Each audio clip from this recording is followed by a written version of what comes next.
Ecological forestry takes a holistic approach to the forest. The forest is a whole thing, and you're not going to manage it to maximize just one factor. Because say you maximized for water yield and you didn't think about how you were going to support the economic needs that the forest has to be taken care of, for the roads to be taken care of, for the taxes to be paid, you would fall short of the ideal of managing the forest for the long term.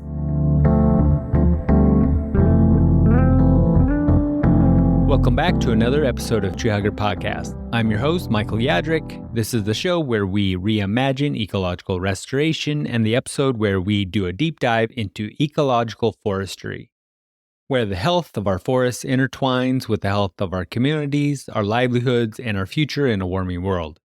Together, we'll explore the balance between human intervention and natural processes in forest management. Before we get underway, I want to extend a heartfelt thank you to our listeners. Your support fuels this independent show, allowing me to shed light on critical issues at the intersection of ecological restoration, human health, and justice.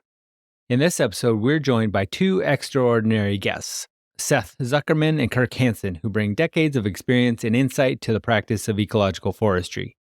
They just wrote A Forest of Your Own, which is a comprehensive guide for forest stewards in Oregon and Washington, covering essential skills like evaluating land, sustainable management, fire risk reduction, and climate change adaptation. Kirk and Seth address the diverse needs of family forest owners, community forests, municipalities, and Indigenous tribes, offering insights on sustainable harvest, wildlife habitat management, and watershed protection. The guide aims to empower readers with the knowledge to care for their forests while promoting ecological forestry practices. It's very impressive that their foreword is by Jerry Franklin, the Yoda of ecological forestry. But Kirk and Seth bring their own street credibility as well. Their personal experience and backgrounds also influence their commitment to ecological forestry. As a journalist, Seth Zuckerman reported extensively on forests, salmon, and the human communities that depend on them. He also serves as executive director of the Northwest Natural Resource Group and author of several books, including Saving Our Ancient Forests and Salmon Nation. Meanwhile, Kirk grew up in a conservation-minded family and has a deep connection to the land, inspiring his dedication to sustainable forestry practices. Kirk is an experienced forest educator and practitioner skilled in guiding forest owners to manage their land sustainably. He has worked with a variety of landowners and also blogs about his own family's experiences managing 200 acres of forest land. I'll leave a link to that blog in the show notes. Now, ecological forestry and ecological restoration share common goals and principles, often overlapping in their approaches to managing and enhancing forest ecosystems. While ecological forestry primarily focuses on sustainable timber harvesting practices within the context of ecosystem management, ecological restoration may encompass a broader range of activities aimed at restoring degraded or damaged ecosystems. However, the principles and techniques employed by both disciplines often complement each other and contribute to the overall conservation and stewardship of forest ecosystems. So during our conversation, Seth and Kirk discuss how ecological forestry differs from conventional industrial forestry, which often prioritizes maximizing timber production over ecosystem health. They advocate for practices like thinning to reduce tree density, promoting species diversity, and mimicking natural disturbance events to enhance forest structure and resilience. Their approach focuses on leaving a positive impact on the forest for future generations rather than solely extracting resources for short-term gain. Moreover, they highlight the unintended consequences of past forest management practices, such as road infrastructure, and discuss tactics for mitigating these impacts. They stress the need for a balanced approach to forest management that considers long-term ecological health and diverse benefits for future generations. In addition to their advocacy for ecological forestry, Seth and Kirk address common questions and misconceptions about forest management, particularly the idea of leaving forests untouched. They argue that human intervention is necessary to address issues like overstocked forests, which are vulnerable to natural disturbances like fire and insect pests. They emphasize the importance of strategic interventions such as thinning to promote resilience and sustainability, especially in the face of climate change. They liken climate change to a curveball, highlighting the unpredictability of future conditions and the need for diversified approaches to forest management. Ecological forestry, with its focus on diverse ages and species, is presented as a tool for adaptation to future climates. They underscore how ecological diversity translates to economic resilience, offering flexibility in harvesting different species based on market demand. Additionally, they advocate for regular forest observation and engagement, recommending activities like birdwatching and exploring non-timber forest products. Ultimately, their book serves as a comprehensive guide for forest landowners, providing practical advice and insights for sustainable forest management in an era of environmental change. So grab your favorite mug of forest-inspired tea. It starts right here. Enjoy the conversation that fosters a deep understanding of a friendlier forestry.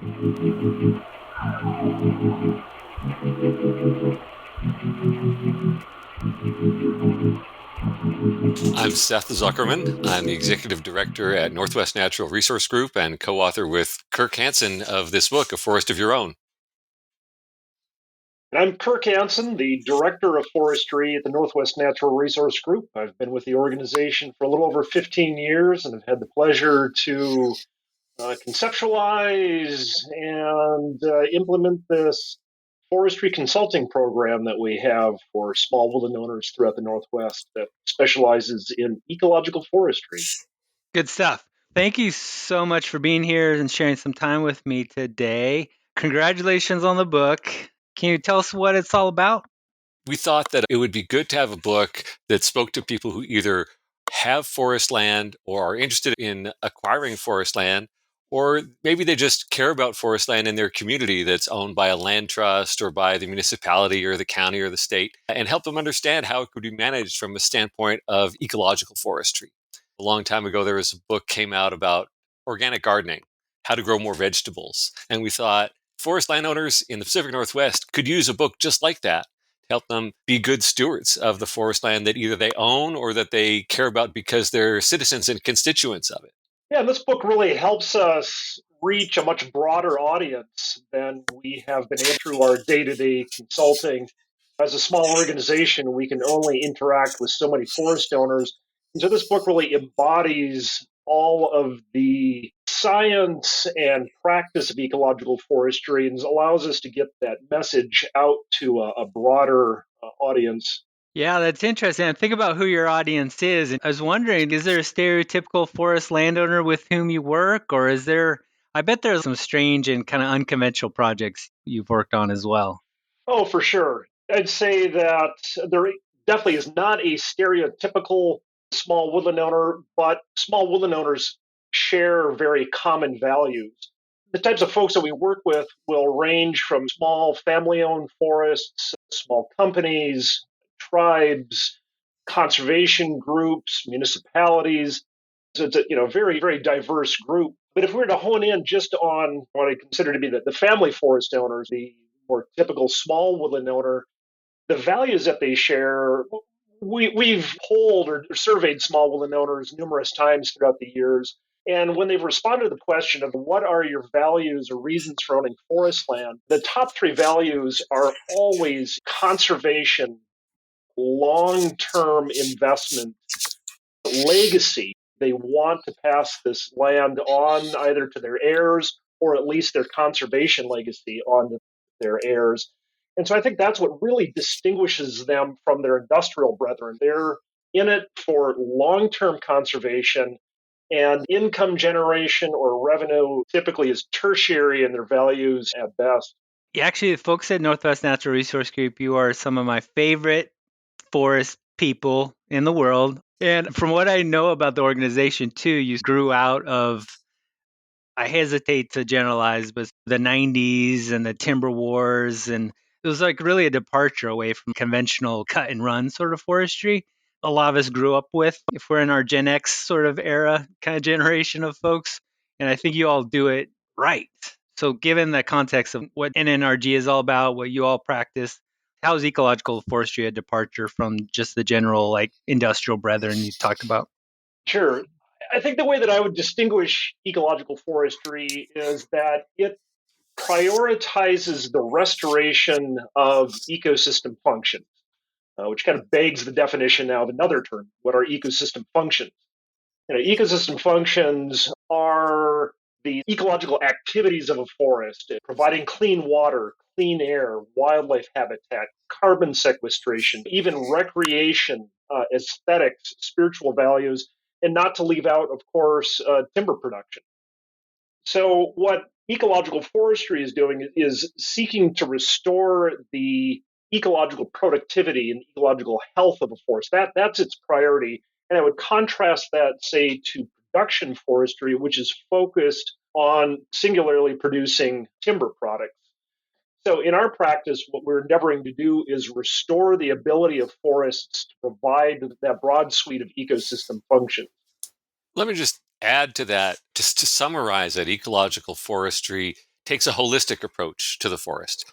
The forest is a whole thing, and you're not going to manage it for just to maximize just one factor, not just to maximize water yield, let's say, or timber production. Because say you maximized for water yield and you didn't think about how you were going to support the economic needs that the forest has to be taken care of, for the roads to be taken care of, for the taxes to be paid, you would fall short of the ideal of managing the forest for the long term. Cool. I was geeking out on this paper that came across my radar this morning. I don't want to take this conversation sideways, but I was reading this article on fractal scaling in canopy surfaces across forest types. So I've seen it. I don't know. Yep. Did you? All right. It's just like this mathematical concept about the complex structure that exhibits at like different scales. And it was fascinating. It's an interesting comment that you make that, again, does bring us back to one of the objectives of ecological forestry, and it's to restore, again, the complex functions of forests. One of the things that we've done with forests, obviously in the Northwest, certainly across the country, if not the world, is taken these very complex ecosystems and dramatically simplified them to produce singular products or singular functions. Compare a complex species and structurally diverse old growth forest to a young industrial plantation. People often ask me, isn't all forestry ecological forestry? I mean, we're working with forest environments after all. And I say maybe there's an argument to be made there. But again, to drive home the point, that ecological forestry, again, is focused on restoring that complexity, restoring the ability of forests to provide this broad suite of functions and services rather than narrowing them down to a singular service.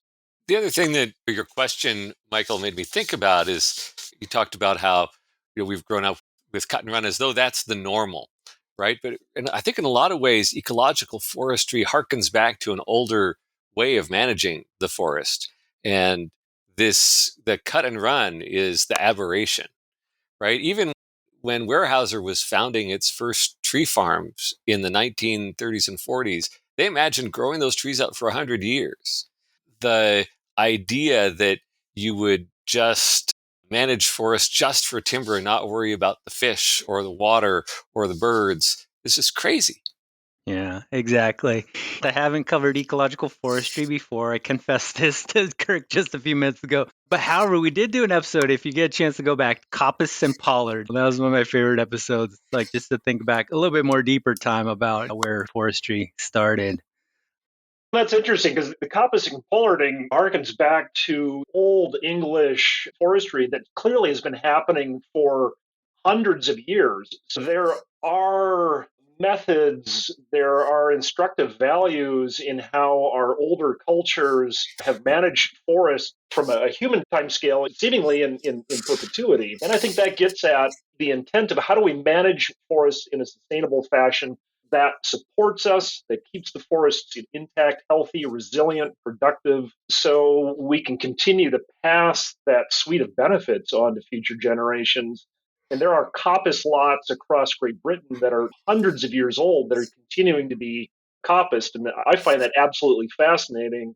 We don't have that kind of time legacy in the Northwest, really only having managed our forests for arguably as colonizers, as settlers here for 150 years. But I think getting at what Seth was alluding to, there's a lot of instructive value in how our Native American tribes have managed forests. And we try to bring a lot of that into the practice of ecological forestry also. Yeah, we partner with a professor at Oregon State University, Klaus Putman. I don't know if you've run across his work, but he's a professor of silviculture there. But he goes back every year to Germany, where he's from, and where he helps manage his family's forest land that's been in their family since the 1600s. So there's some long traditions of people sustaining forest land and forest land in turn sustaining people that we can draw upon, and that I think ecological forestry is rooted in. Yeah, that's key, I think. And get to know you all a little bit better. What's your origin story, I guess, or what sort of inspired you to get into this practice or this profession or this lifestyle? Can you all tell us more about why you all do the things you do? I was living in Northern California when I first got interested in forest. And actually, this is a story that I left out of the book because the book can only fit so much. But I was working as a journalist and wrote an article for the Sunday magazine of the San Francisco Chronicle and Examiner, where I went up to the Sierra Nevadas after a particularly bad forest fire year and talked to experts about why it had been so bad. And this is in the late 80s, and got the then revolutionary idea that the way we'd been managing the forest had actually made forest fires worse, and wrote that up. And it really got me thinking about how the unintended consequences of management that just seeks to maximize for one thing. Maybe it's to minimize the amount of fire. There's limits to that perspective. And then, as I talk about in the book, I was off doing my graduate school research that had grown out of my interest in forests when I found myself living in a community that was riven by the timber wars in the early 90s, and didn't really find myself with a good, neither of the opposing camps seemed exactly right. For sure, I didn't want to see old growth forests cut, but they weren't really talking about the long-term relationship that people could have with forests, where forests helped sustain people and the communities that were built around them. And similarly, the people who were on the other side were just not really looking at the long term. They were just looking at the short term. How do we keep this industrial practice of forestry going for a short period of time until we're finally forced to change? And so that was when I started to dig deeper into forestry and try to articulate and learn from people who were articulating in a school of thought, an approach to forests that could accommodate both what we can do for the forest and what the forest can do for us. Yeah, and this has been a very personal journey for me. I grew up in a forest owning family in Minnesota. My parents acquired about 80 acres of forest land in the St. Croix River Valley a few years before I was born, so in the late 1960s. And I consider them to be some of the original conservationists. They predated the hippie movement, very much of the Aldo Leopold school of conservation. For them, it was my dad grew up shortly after World War II. Conservation was not really an option for them at that time. Conservation was an imperative. It was just a part of their life, and it was something they applied to everything they did. When they acquired forest land, taking care of that land, using it wisely, using it to produce firewood to heat the home, to recreate on, we gathered maple sap and made maple syrup, gathered spring water for drinking. It was very much a wise use approach to the land, but rooted in conservation. And I always describe them as being of the Aldo Leopold school of conservation, that if you take care of the land takes care of you. And so that's the context that I grew up in. And so when I eventually moved out to Washington, it was an existential imperative that I buy land myself, put down my own roots, and continue that legacy of both conservation and managing the land to provide products and values back to my family. So I'm trying to paint a picture 'cause since we are audio, right, and we're not using video. If you all could describe what ecological forestry looks like on the ground, and then maybe you could compare it to like what it's not. And in my mind, it's often, we talked about industrial forestry and clear cutting. Usually when I'm involved in an ecological forestry project, I'm always I spend most of the time talking about how this is not a clear cut, even though I hear that term come up in every single project. And this is more of my context for working in an urban area, but there's quite a bit of skepticism, I think, when it comes to general forestry. I think the closer you get to urban areas. So I guess could you describe or kind of walk us through a forest that's under enhanced form of care that you're discussing? Sure.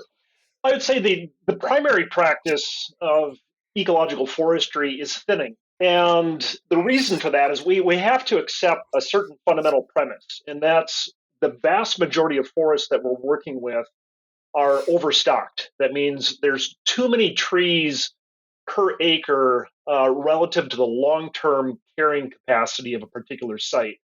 And one anecdote that I like to share that I think really helps understand this is whenever I hike in the old growth forests, whether it's in the Olympics, the Cascades, on the coast, wherever, one of my favorite things to do is to take a plot measurement, stick up my thumb, swing around, count the number of trees within a given area to get a sense of what the stocking density is, number of trees are in that area.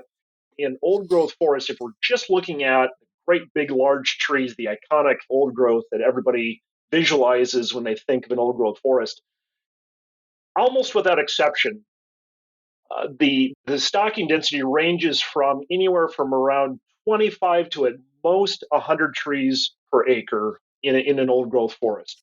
So when the vast majority of forests that we come across, that we work with, are now at least second growth, if not third, even fourth growth forests, and a lot of them either naturally regenerated or replanted, in either way, are stocked usually around 300 trees per acre. So that could be 3 to 20 plus times the number of trees on that site that really are capable of growing there in the long run.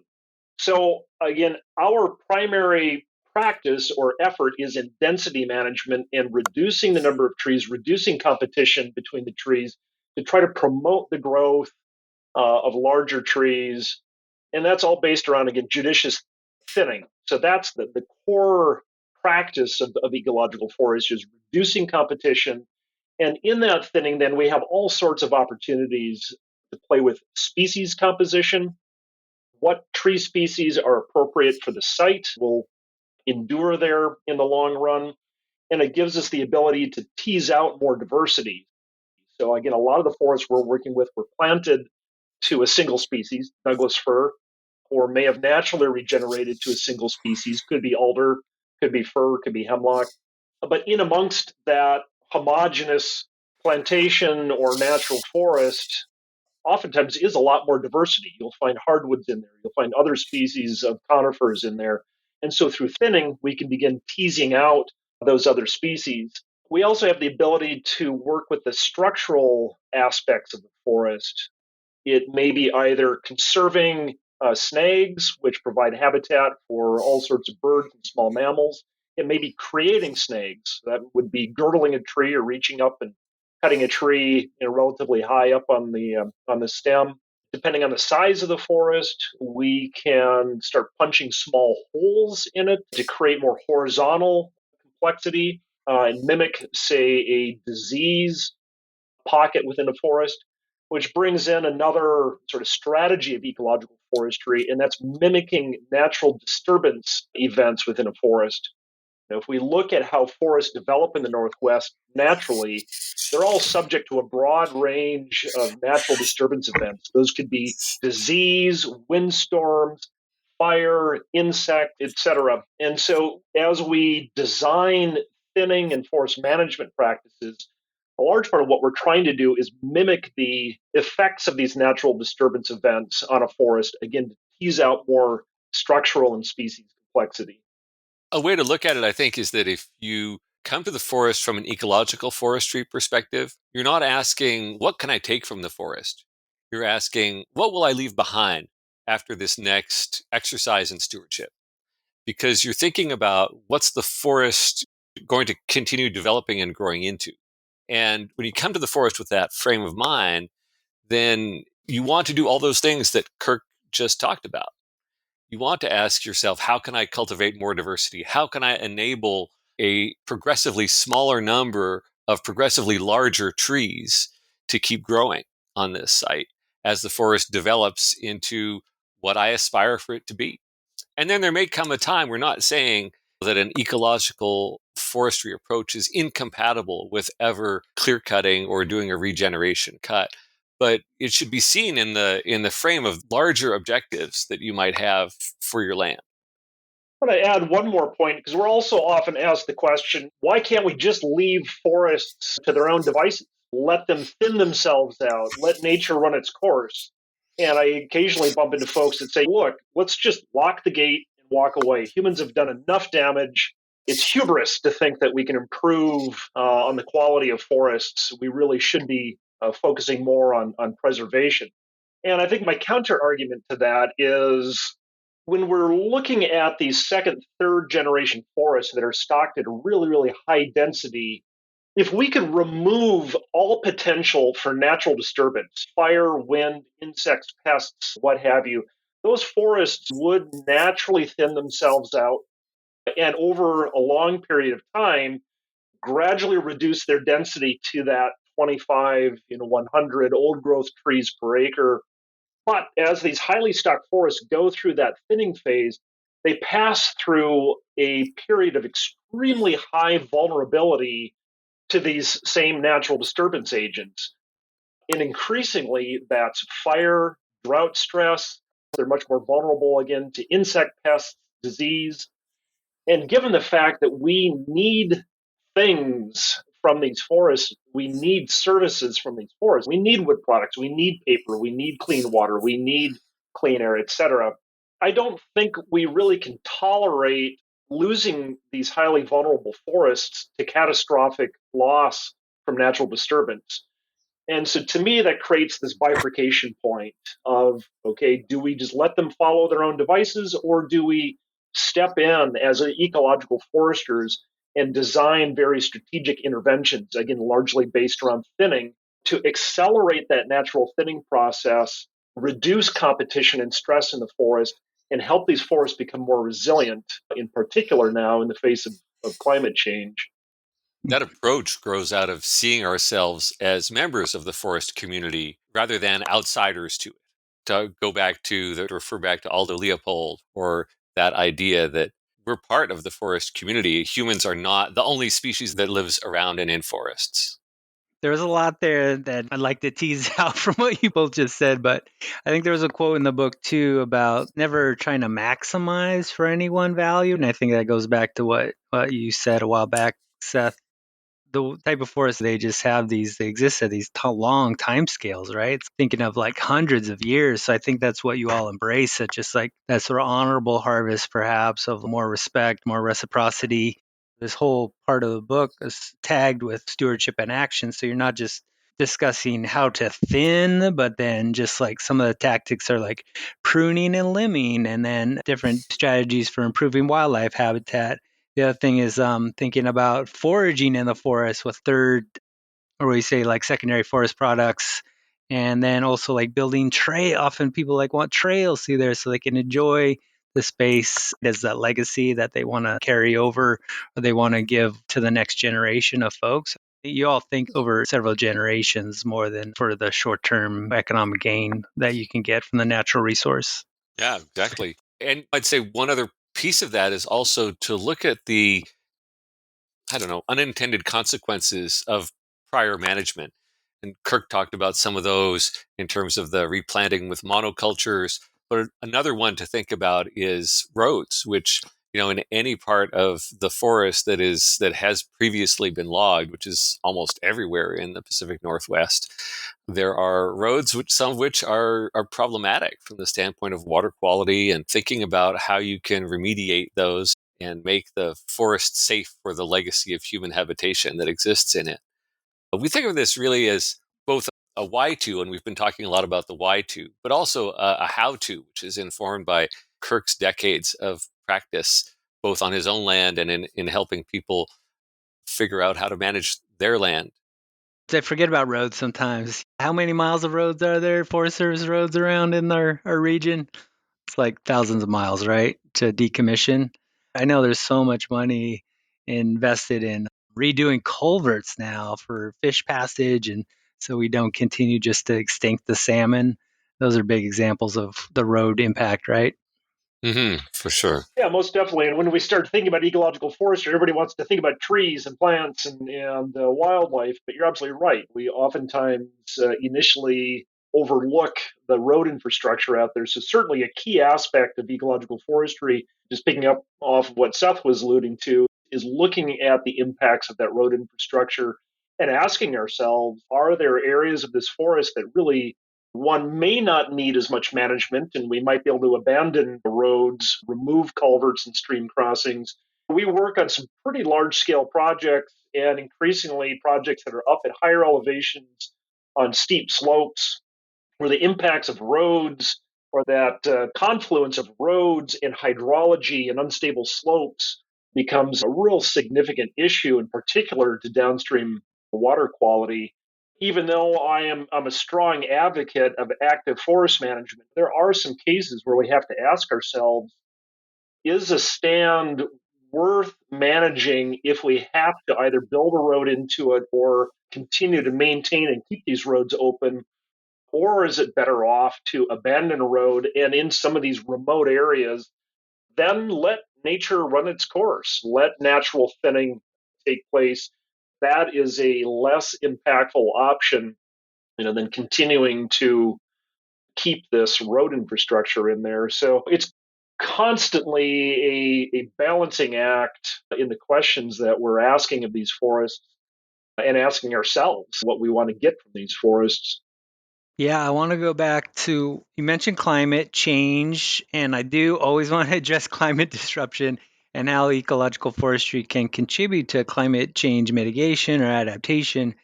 Just to give you an example, like more and more running into forests that were planted with 10 or 12 foot apart. And that was the intention, to restore the area, to reverse the misuse and the overuse and abuse of the land from the past. But now it's on this 300 to 400 trees an acre. I do wonder, use that judgment call, whether it's going to shake itself out, whether it's just going to like resolve itself. I'm sure this is something similar faced by other small forest landowners, like balancing those theories about competition and succession in the forest over time, and then also facing the current and future challenges that warmer temperatures present to us. So, what are some decisions that people are having to make now that they wouldn't normally would have faced in their forest land? Yeah, that's a great question. I think where I want to start with that is we're seeing a lot of tree mortality. I'd say an increase in tree mortality across the landscape, in particular of the most drought sensitive tree species, Western hemlock, Western grand fir, Western red cedar. And I'm increasingly called out to a site where people are seeing this tree mortality, and the opinion is, boy, this is a consequence of climate change. And I think we have to be clear-eyed when we look at what's actually happening out there. One of nature's reproductive tricks is to throw a lot of seed at a disturbed site and a lot of diverse seeds at a disturbed site. And so you're going to get this proliferation of different tree and shrub species colonizing a disturbed area. And not all of those trees are necessarily suitable for that site. What I mean by that is, some sites are just prone to being droughty. They may be comprised of glacial till. It may be a south-facing aspect. It may be a hill slope, draining hill slope. And on those kinds of hot, dry, draining sites, the drought insensitive species that may just as well naturally regenerate there aren't going to survive. And they're not going to survive there whether climate change is occurring or not. They're going to die off. So, one of our practices in ecological forestry in helping a site adapt to climate change is looking at thinning, proactively removing the trees that likely would die anyway, that just aren't suitable for the site, and favoring the trees that are more suitable for the site. Or increasingly, we're starting to look at a concept called assisted migration. And what that means is choosing to acquire seed stock or seedlings that come from a more southern latitude that are adapted to a drier, hotter climate, and then planting those, at least a small percentage of those, in amongst our planting mix on a given site to try to build in some genetic resilience on that site. I think climate change can be thought of as a giant curveball because we have some predictions based on models about how things are going to change. We don't know exactly, but when you know that the future is not going to be like the past, you don't want to make a huge bet just on one kind of thing, right? You don't want to bet on, yeah, I'm just going to plant Douglas fir and harvest it in 40 years on this site. You want to hedge your bets a little bit. And I think ecological forestry, because of its reliance on diverse ages, diverse species, thinking about the forest as a whole, is a really good tool and a good lens to think about the forest when we are thinking about how it can adapt to the future climate. Yeah, and what I often tell people too is that ecological diversity also translates to economic diversity. Ecological resilience translates to economic resilience. Using Seth's example, if you've got a forest that's solely stocked with Douglas fir, if the Douglas fir bark beetle gets in there, you could suffer catastrophic loss. If markets for Douglas fir are down, you have limited options for selling wood products. But if you have a forest that has Douglas fir and alder and cedar and hemlock and maple, assuming that they're suitable for that site, if markets are up for alder, you harvest alder. If markets are up for cedar, which they always are, you harvest cedar. So it gives you some flexibility economically. And then again, just to underscore the point, it builds in some resilience ecologically. Should a insect pest or a disease come into that forest, it usually is going to target a specific species, but once it bumps into a non-host species, effectively it stops. So that's just another way that we can help people build more resilience into their forests and help these forests continue to evolve going forward. Excellent. Those are good tips. Thinking of it like a portfolio, perhaps, or like a lot of different tools in the tool chest or the cupboard, for lack of a better cliche. So this episode is going to come out, I think, in spring, about the time the book releases. What are some activities folks can do right now to reinforce the practices or things that we just talked about in their forests? I'd say the first thing to do is to just spend time in your forest and pay attention to what's going on there. And that's something you can do any time of year. But of course, spring is a lovely time to be out in the woods. Yeah, if we're talking specifically springtime, I completely agree with Seth that it's probably the best time to be just observing your forest. It's not a great time to be out there thinning. And there's two reasons why. One is spring is the prime bird nesting season, approximately from March 15th until about June 15th is when the vast majority of our bird species are nesting in the woods. Assuming that that's of value to most forest owners who consider themselves on a ecological forestry pathway, you want to be engaged in a little lighter impact, less noisy, disturbing activities, and monitoring, observation, collecting non-timber forest products, medicinals, edibles, things like that. Break out your Merlin bird identification app and take a deeper dive into the avian diversity in your forest. The second reason that it's not a good time to thin is when the sap is rising in the trees, the bark is very sensitive to getting knocked off if you were to knock a tree against it or run a piece of equipment against it. Same thing with the roots of the trees. So we try to be very judicious in our use of heavy equipment during the springtime for that reason also. So we're not knocking up the bark and introducing the potential for disease or insect pests. At the risk of sounding redundant, great time for going for a walk, taking a look at what the winter did to your forest with the heavy rains and windstorms.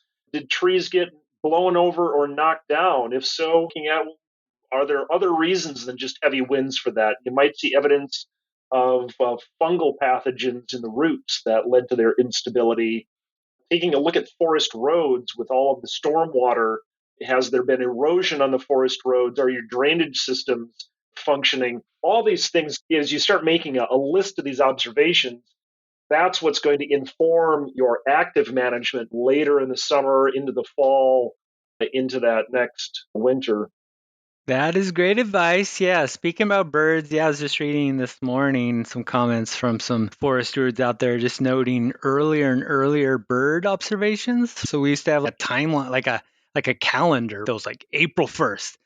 And that's when the birds show up, but it's not the case. Birds don't abide by a calendar. It's like basically late February, you're starting to see species that you would normally wouldn't show up until like early April, right? There's that like climate maybe mismatch that's happening now. Yeah, I don't know if birds are showing up maybe too early for when the insects and the flowers and berries are available or whatnot, but it's something to note. Well, absolutely. And the study of phenology, I think, is fascinating. I think we're already beginning to see osoberry blooming out in the forest, which is some of the earliest I've ever seen it blooming. Little crocuses beginning to come up already. Is that a indicator of climate change or just a climate anomaly? Who knows? But it's a point of observation nonetheless. I'd offer one other thing that I enjoy doing in the springtime in the forest, and that is collecting the just popped open buds of the Douglas fir trees, and then using it to infuse vodka with the flavor of Douglas fir. So it's like a Douglas fir gin, and that's something that you can do at home with a blender and a bottle of vodka, and share around with your friends. That's such a great segue, Seth, because I was about to go into the rapid fire question round, and that was one of my questions. Good stuff. All right, Kirk, your turn. What is your favorite thing from the forest to pop in your mouth or medicine to make from the forest? Yeah. Well, I think the one I get the most enjoyment out of is stinging nettles for multiple reasons. One, extraordinary medicine, rich with minerals, iron.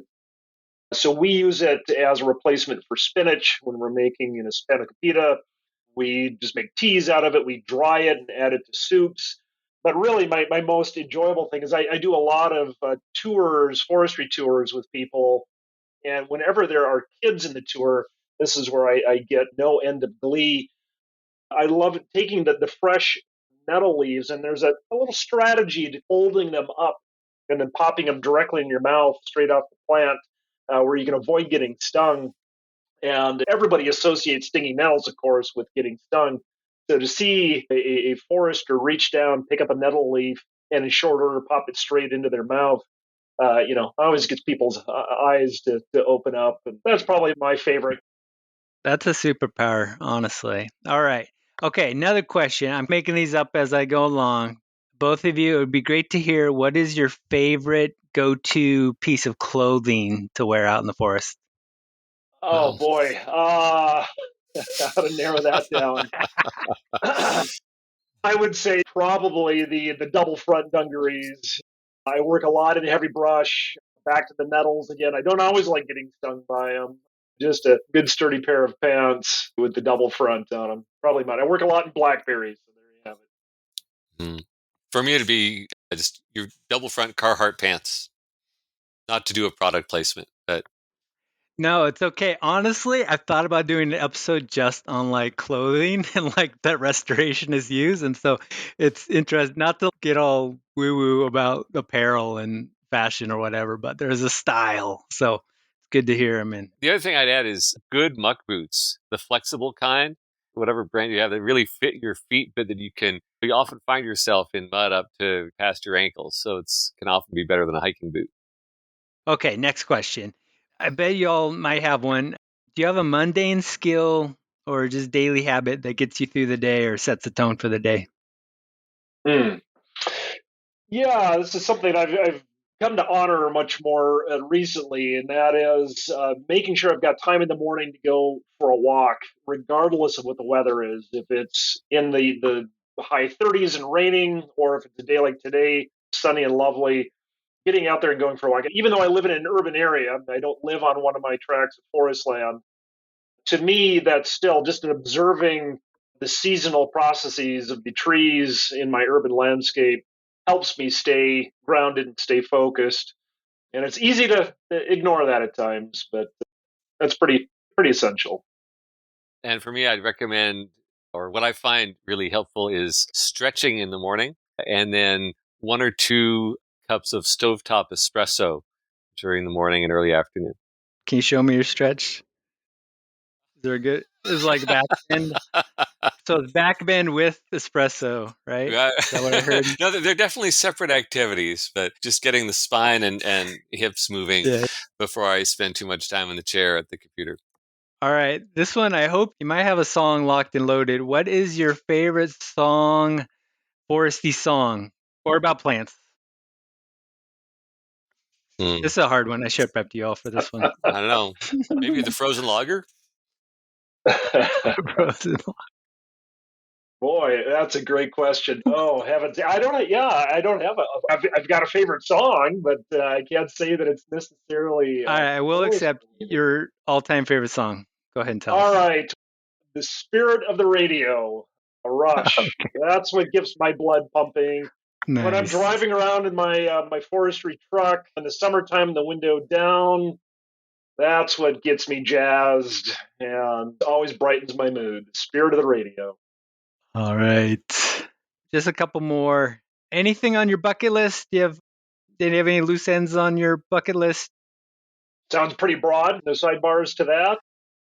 Yeah. I guess on my bucket list for this year, I bought a sawmill. My bucket list is to use the sawmill to mill the timbers and the framing lumber to build the mill shed. It seems like kind of a closed loop there. Which justifies the other? Do you need a shed for a mill or a mill for the shed? But anyway, that'll be my project.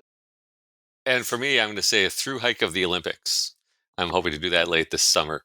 A tangled and incredible mountain range that stretches from the Pacific Ocean all the way to the Puget Sound. Nice. All right. And now you all have written a book, so I guess that was not an outstanding thing on your bucket list. So where can folks find out more about you all, and where can they get the book? We're going to be appearing at a number of different places around the Northwest in April and May and possibly into June.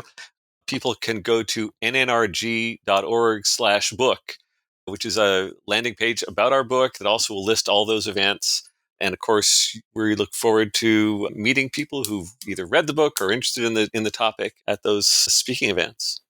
Just to shamelessly promote NNRG and our services for those people that are listening to this podcast, if you own forest land, if you know somebody who owns forest land in the Pacific Northwest, specifically Western Washington, we're set up to be able to come out and walk somebody's forest and provide them an assessment of what's going on. We listen very carefully to what a particular forest owner or manager's values are, goals and objectives.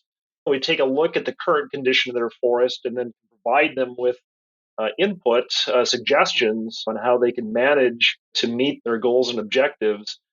And that's really our core function, getting out, and every day our foresters are meeting with a broad spectrum of forest owners out there and trying to advise them, on this alternate silvicultural pathway. Thank you for your time this afternoon. It's good to see you all. Hopefully I'll see you in person someday soon.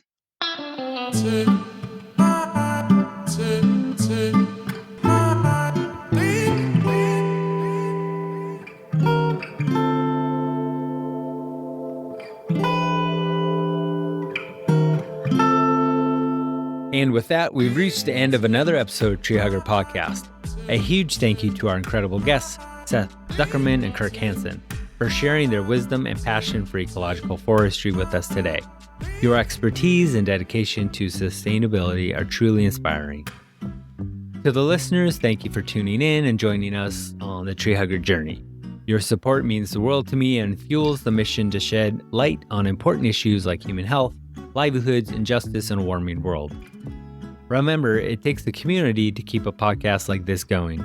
As an independent show, every contribution makes a difference. If you'd like to support me, you can donate via PayPal, Venmo, Cash App on the links provided in the show notes. Your generosity helps cover the small overhead costs of producing the show.